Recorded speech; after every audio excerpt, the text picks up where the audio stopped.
Welcome, my students and viewers. Once again, I am here with a few more MCQs of statistics. Yesterday, I did solve few questions of sampling tests. And again, I am here today with few more questions. Let us start. The first question is, the distance between the regression line of x on y and y on x determines. Yes, here it has to be understood that if two regression lines are exactly on 90 degree on each other, then R is 0. Extreme case. And when two regression line coincides on each other, this is x on y on x both, then R is -1. And in this case, this is both x on y and y on x, R is +1. So what it appears?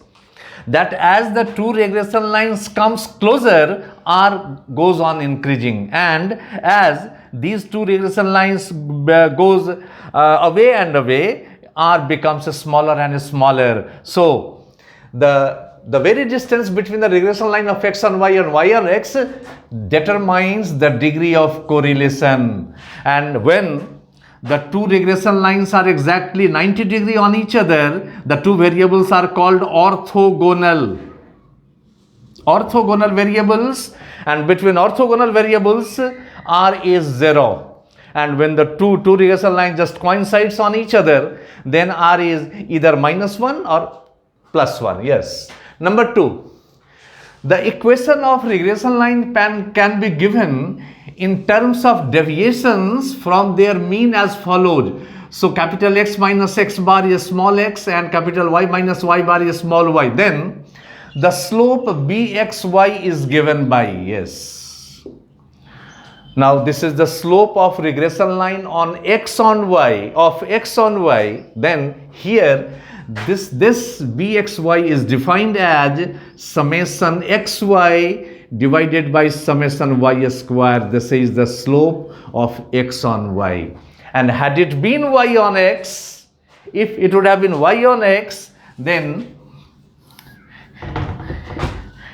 Bxy is summation xy by summation y square, and Byx would be summation xy by summation x square. Here Bxy has been asked, so Bxy would be summation xy, of course small xy, because all the variables are in deviation form. So summation xy by summation y square, that would be the correct answer.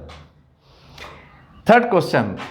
A researcher specified the null hypothesis that mu is 50, and this is null hypothesis, and alternate is mu is less than 50.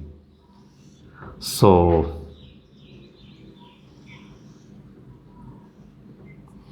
less than, of course, here is 50 value, variable x is 50, and less than 50.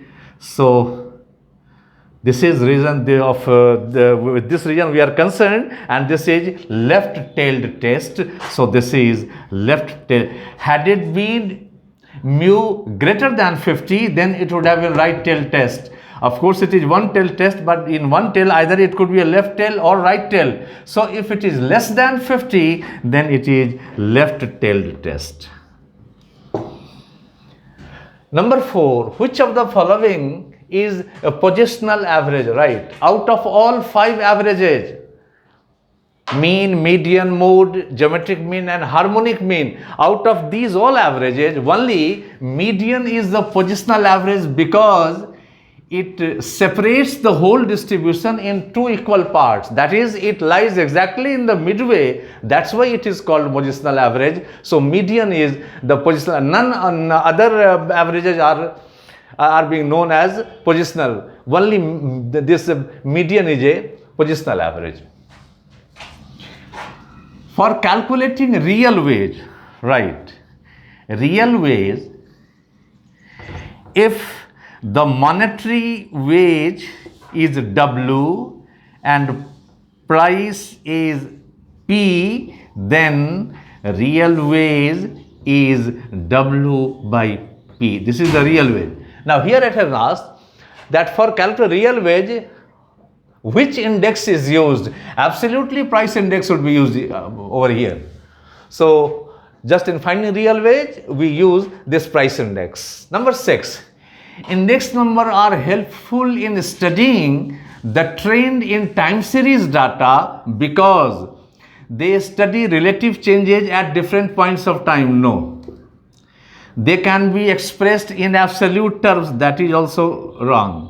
Thirdly, we can compare values of two variables by index number. Definitely, whenever index number comes, it enables us to compare the values related to two different points of time. So here, this index number enables us to just compare the values of two variables by index number. So number C would be the answer.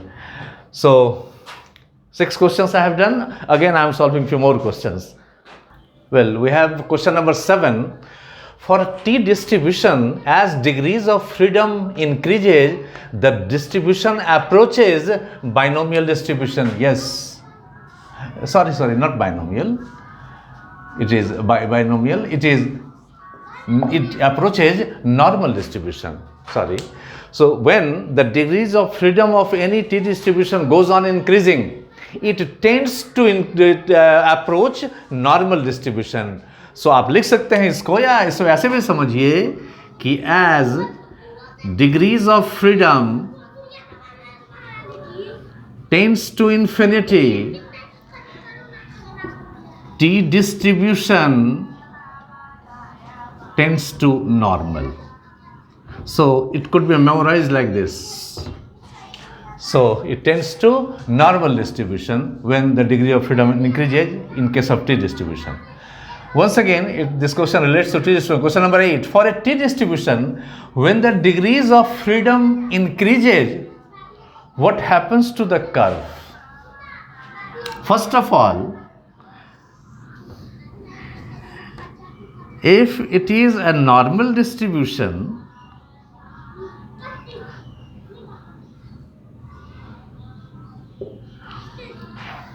then its top is called mesokurtic. I have explained it in previous videos. Please see my previous videos, there you will find.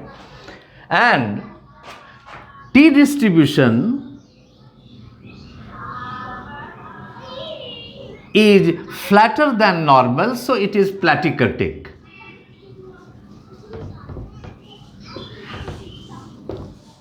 When we compare the top or peak of normal and T distribution top related to T, this is T curve and this is Z curve or normal distribution. So the peak of the T curve is flatter than the peak of the normal curve, and peak of the normal curve is known by the name mesokurtic. So generally in all cases, the peak of the T distribution is flatter than normal and it is platykurtic. Here it has been asked कि when degrees of freedom increases in case of T distribution, when degrees of freedom increases, this curve will tend to be this one. So it tops moves up. When degrees of freedom increases, the top of distribution tends to rise or tends to move in upward direction. So its top moves up when degrees of freedom increases. So peak of the curve moves up. This will be the answer. Number 9. The F distribution is the distribution of the ratio of, just one video before I have explained F distribution. It's in that video I had defined F distribution and I had shown 2 applications of F. There I had told that F distribution is the ratio of 2 chi-square distributions following B1 and B2 degrees of freedom. So F distribution is a ratio of 2 chi-square distribution, none other. This is what about the F distribution. Number 10. Here we have to fill the blank. It has been asked that which of the following distribution describes discrete non-continuous data of an experiment, right? in statistics, while dealing with the probability distributions, we have three probability, mainly we have, or whatever we teach in PG and UG classes. So there are three distributions: binomial, Poisson, and normal. This binomial is a discrete distribution, because in this case the value of the random variable x would only be an integer and whole number. It won't be a continuous one. So this binomial distribution is a discrete or the same. Discrete and non-continuous both means the same meaning. Whichever is not continuous is called discrete. So this binomial distribution happens to be a discrete distribution. So in this class I have solved 10 questions. Again I am coming with more questions for today. But once again I would like to tell the students, इस दो video के पहले जो हमने video बनाई है वो दोनों टेस्ट पे, बल्कि चारों टेस्ट पे बनाया है हमने, चारों के एप्लीकेशंस वहाँ दिए. जब तक आप उसको न देखेंगे तो हम नहीं समझते जो सैम्पलिंग टेस्ट को आप एंजॉय कर पाएंगे. उसके पहले हमारी दूसरी चैनल जो एक चैनल और है, सरोज झा चैनल, तो वहाँ आप उसमें जाएंगे तो वहाँ पर हमने स्क्यूनेस पे, कुटोसिस पे, और आपको रिग्रेशन पे, लिस्ट स्क्वायर मेथड, कोरिलेशंस पे बहुत एक एक्सटेंसिव काम हमने करके रखा है. वहाँ आप वहाँ जाके देख सकते हो. वहाँ आपको मिलेगा सब कुछ. आई हैव एक्सप्लेन रादर कुछ MCQs वहाँ हमने रिग्रेशन, कोरिलेशन में बड़े अच्छे तरह से काम करके वहाँ रखा है. उसको भी आप देख सकते हैं, देखिए.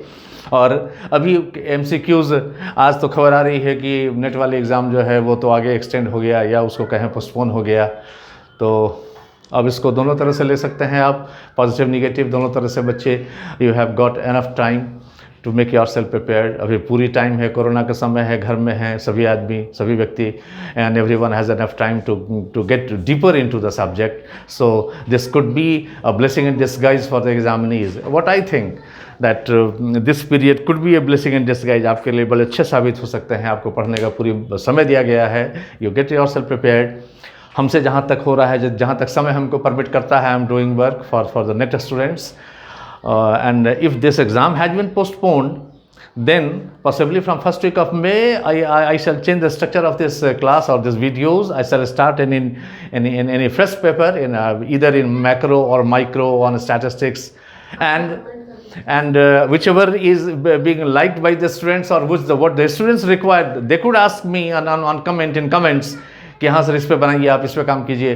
तो आई वुड बी हैप्पियर कि हम उस पे काम करके दिखाएंगे आपको. तो अब तो लगता है यहाँ भी कुछ बंदाबंदी होने वाली है. एक आध हफ्ता तो यहाँ भी क्लास डिस्टर्ब रहेगा. हम नहीं समझते हैं एक आध हफ्ते में आ पाऊँगा फिर पुनः. लेकिन वक्त है आप लोगों के पास, खूब अध्ययन करें.